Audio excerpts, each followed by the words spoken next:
To be a hotel for lonely people, scarred by life, abandoned. In each room, an album with photographs of little significance. Recollection, silver-plated brush, glistening in rounded spruce needles. Rosary prayer, bestowing beads, an afternoon nap. The shadow of the trees has embraced someone's life at the El Blanc Hotel on the Tabor Bridge in front of the Pilsen Cathedral. The shadow of the trees felt pity for someone's fate. The wind blew through the spruces. Someone with dying lungs received communion. To be a hotel trapped between dormant cars, next to the promenade made of socialist concrete, where someone's shoes have made their marks found among the metal scrap. To be a visible scar in the ground, cursed by roots of spruce. Or a lonely woman, needed by no one, who's approaching the riverbank. To be a hotel that does not believe in miracles. St. Nicholas Cathedral with a flock of pigeons and water in the canal. Mournful. Hotel in which only few manage to nap. Amidst the door constantly banging on the doorframe, with the microwave tapping on the wall. Just like Jern's fist into the castle gate. And a kettle, boiling water of probably the whole world. Hotel, in which after a few weeks, you could have gone mad. The place where everything hurt, even tears squeezed by the remnants of love. A hotel where yellowed fingernails with the last of their strength tapped on the window wall, beyond which the spruces were dying, and the clouds hung between the branches, turned their helplessness into needles. The dream was already just wishful thinking, and days soar with eternal dawn. Beside the unfolded albums, those breathing heavily lost their sight and memory, cuddled the last of their blessings into their pillows. Locked in their rooms, between one chemo and another, they were waiting for Jesus. Some, screaming in pain, pleaded him to come as soon as possible to take their suffering away, along with the visits of children and grandchildren. He threw a black blanket over them. Maybe then they will fall asleep for a while, in bedclothes hunched by loneliness. They prayed with their last remaining strength. God, change my life into Rhenish trass or a Via Crucis stone. They already wanted to be a closed cave, a burnt photograph. Trapped in rooms, between one chemo and another, they asked Christ to silence the dog barking in the nearby shelter, constantly begging to return home.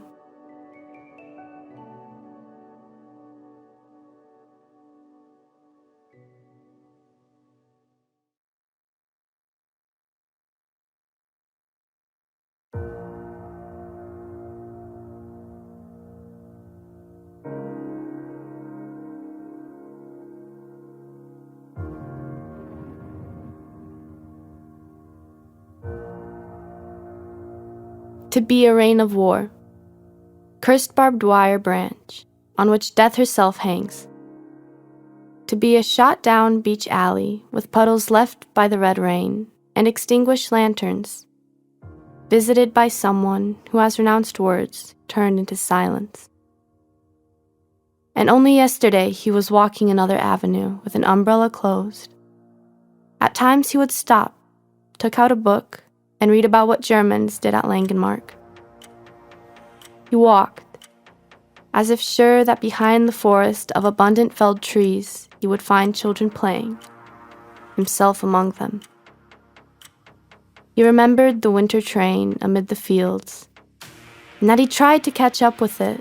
The steam engine whistled once, and only covering the area with smoke, vanished behind a beach avenue. The forest ended. There were no children. He kept walking and thought of Langenmark. He stood atop the hill. He seemed to have been the rain once at this place, a lantern, and the light of a sunken lighthouse. A red mist surrounded him, with hands protruding. He saw death herself running from trench to trench. She was barked at by dogs. It was then that white drops started from the sky, large, too heavy to by staring at them believe in the return of the snow. Some turned into seagulls, and they into daylight.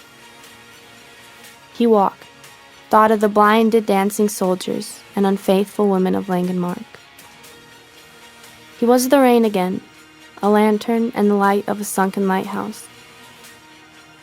Sometimes he lacked strength, like those in the trenches near Neuve Chapel.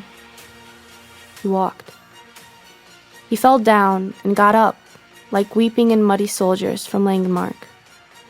Sometimes he resented the machine guns, that they are constantly shooting trenches, each day with ever weaker cries. And that is probably why God, some of his past words, turned into golden rohatans, hammering them into the ground. He separated love from hate to make the hell of war leave the world once and for all. He walked.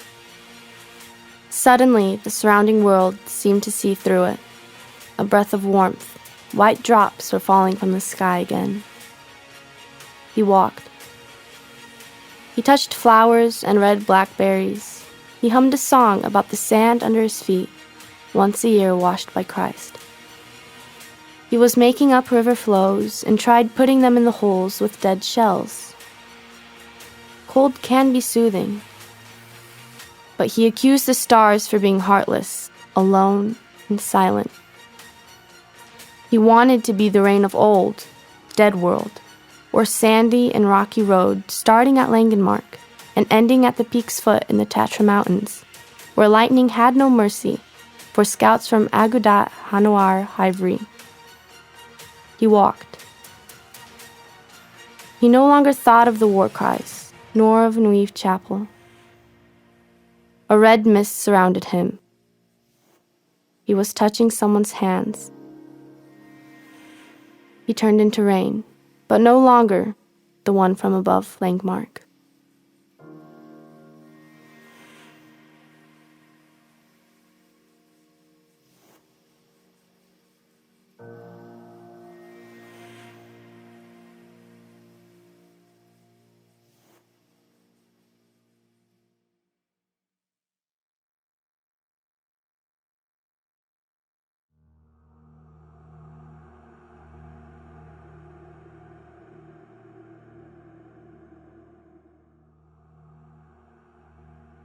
To be like the land of Crow River.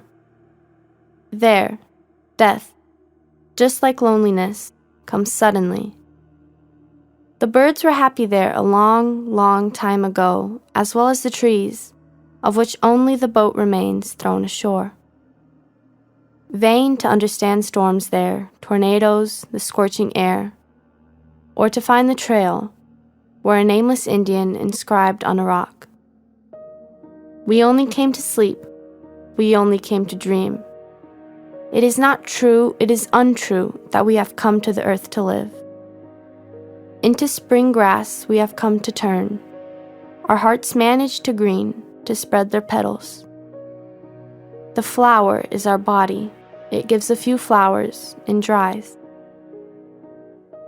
By the Crow River, many a man has been split by lightning, and the rain flying just above the ground sometimes turned back to listen to the Indian plume song.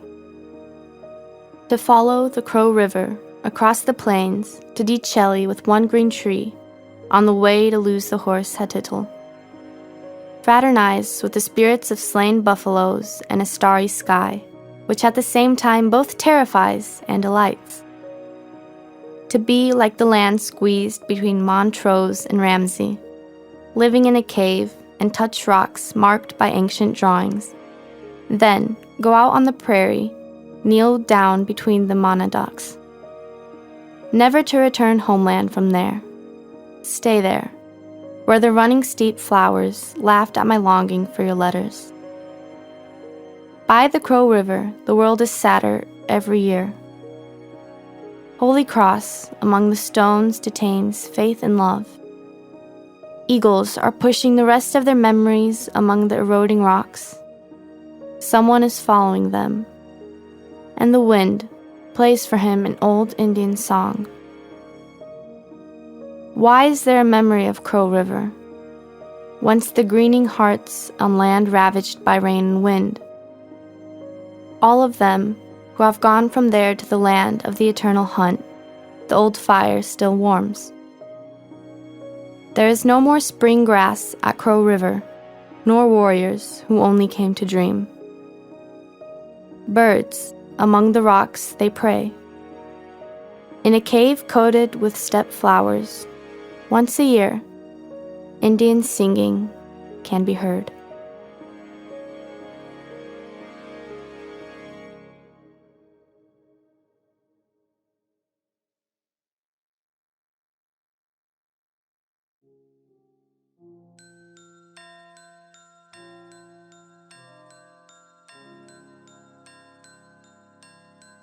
To be snow, a blizzard turn into icicles, a frozen shadow of the wind fallen from the ridge.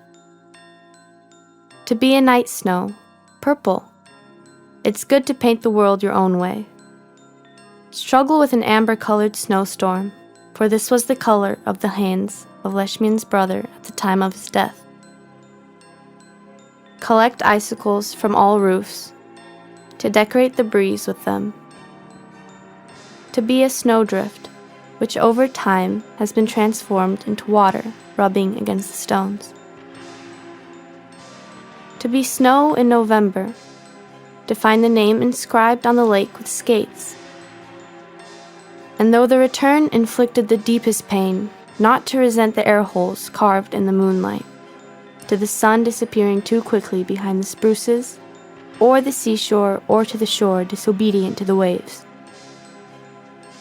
To be snow, a falcon born of its flakes and mist's walk that becomes a prison cell. Return to fields of grapes and butterflies, to helicopters falling like hawks, to hands mutilated by the branches, the letters buried in the sand. To return to Des Moines, to the Mississippi, Red Lake, as far away from the country as possible, where the moon is sometimes met by air holes, but they are never together. To be winter whirlwind by the lake, a night from each side of the dream admired differently. A torch, trying to illuminate all the snow in the Utstal Valley, and this, what once happened there.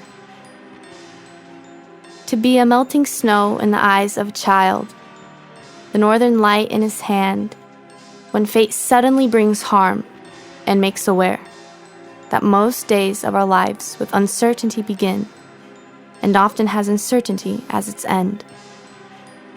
Even in almost sacred love, everything eventually freezes, and therefore, over time, you can see it in the glariness swirling icicles when they fall to the ground. There is a flaw in every love, also in the name left on the ice. Snow, like love, can smash the most powerful boulders, so that in their stillness it can admire the birth of avalanches. Later at night, the same snow takes to the broken trees in its hands, listens to their complaints. It carries them across 9 bridges.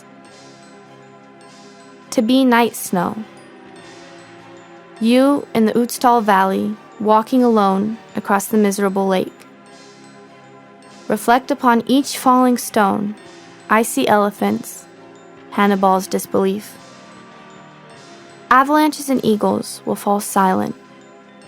The dark red river will travel to Tyrol, after the sablings who no longer remember anything. To be snow peeking through the windows of the plane flying over the Alps. To be a pebble slipping a millimeter off the ridge every day. To be a white name when winter blooms again with icicles.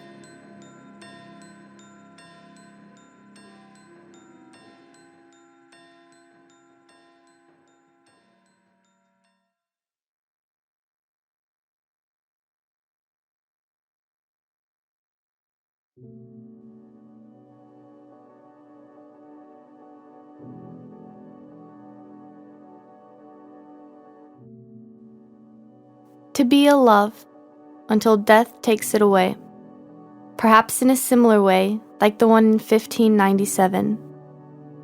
We still have time. Let's sit down at the bus stop, on the bench, where Forrest Gump began his story with the words, "Life is like a box of chocolates. You never know what you're going to get." Then there will be another bench, Danny Boudman's, on which he never sat. The Virginian ship's aristocrat lady renounced him immediately after his birth. Brilliant Danny grew up in a boiler room. In his solitude, he could not live without music. A ship, 2,000 people and 88 piano keys were everything to him. We will sit on a bench in the Stanisława Raginiaka. Aksenia will tell us about her sleepless nights and about him who loved her, about death looking into his eyes every day, and about the bullet which finally hit him. There is still a bench waiting for us in the Sahara with falling Perseids. And all this, what we used to bear through our lifetime. A pity that today we no longer have the strength to tell someone dear to us about it. Perhaps that is why we care so much to see Merzoga and recall St. Exupéry's words embedded in our lives. You may be nothing to the whole world, but the whole world to somebody. To be a love until death tears it to pieces. Walking from bench to bench, we delude ourselves that maybe there will be something left of it in poems. We still have time. Before we make a bonfire out of twigs again, let's sit by a lake with 3 islands, on a tree knocked down by time, where once in a pre-evening confession, the fate of my world was at stake. By the lake, I was like Forrest Gump, Danny Boudman, and several others, for whom I later lost my mind. Today, when they are my brothers, I am grateful to them that they shared their difference with me. They sensitized me that I might see the affairs of the world in my own way. By the lake, I spoke not only about Grigory Melikov, the Little Prince, but also about this, that if you become my wife, I will protect you all your days that God will give us. Today, drinking our tea with ginger affected by the slightest memory, we know that by the lake we barely touched love. However, thanks to this, that we looked at the world in a similar way. We had almost the same dreams. In the evenings we read books we borrowed from each other, and we did not lack courage. All of this reinforced our conviction that we just might be able to go through life together. Today, I come back to the lake more and more often to a small hill. The bonfire is still burning, as it used to do, autumn-like. The fire reaches the first island, changing the color of the waves. From the past elevation of ours, you can still see the world full of beauty, gathered in a life that, after all, has not been easy. Elizabeth, beauty makes it so that we are less afraid to the final separation, the last talk on the bench that still remains in hiding.